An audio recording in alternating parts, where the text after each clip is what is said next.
Let's look at a classic model of colon cancer. So this is the inside of a colon. Imagine that, stool is here, and you have another layer up here. So we typically recommend a colonoscopy to screen for colon cancer every 10 years because we think that it takes about 10 years to go from here to there. For an average person, it takes about 10 years to have that development. So step 1, step 2, step 3. But it really depends on genes and exposure. So for some people, this process is going to be 2 to 3 years from here to there. For some people, it's going to be 30 plus years. It really depends where they live, how they eat, what genes they have, what else they're at risk for.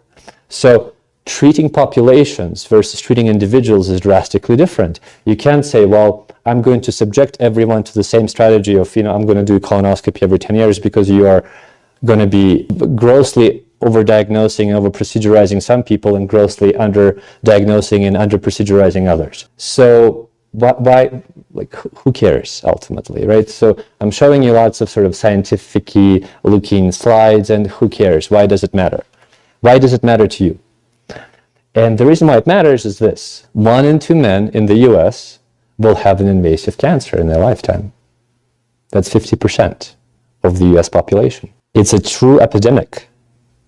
Women are more awesome, so it's 1 in 3. They're more advanced, they're usually more well-connected, and other than the sobering statistic, and since there are more women, I can speak with immunity, and I'm going to score some points as well here, right? Yes. But why 1 in 2 versus 1 in 3? Typically, women are healthier. It's not that they're genetically superior human beings, although some might argue that, but the relationship with lifestyle, with exposures, with how they relate is drastically different. And just that alone, not changing the genes any, changes the cancer rates from 1 in 2 to 1 in 3.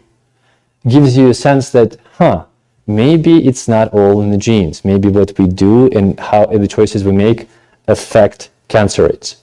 So let's talk about really what we ought to do detecting cancer and why old paradigms don't work and why the rates are what they are.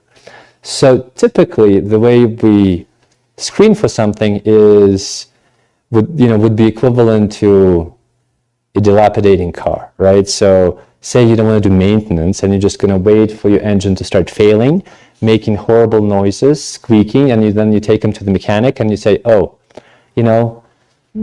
you've got 75,000 miles, you forgot to change your oil since the dealers, and you need to now replace the engine, which is okay if you have a vehicle, but if that's your body, then you're not doing well.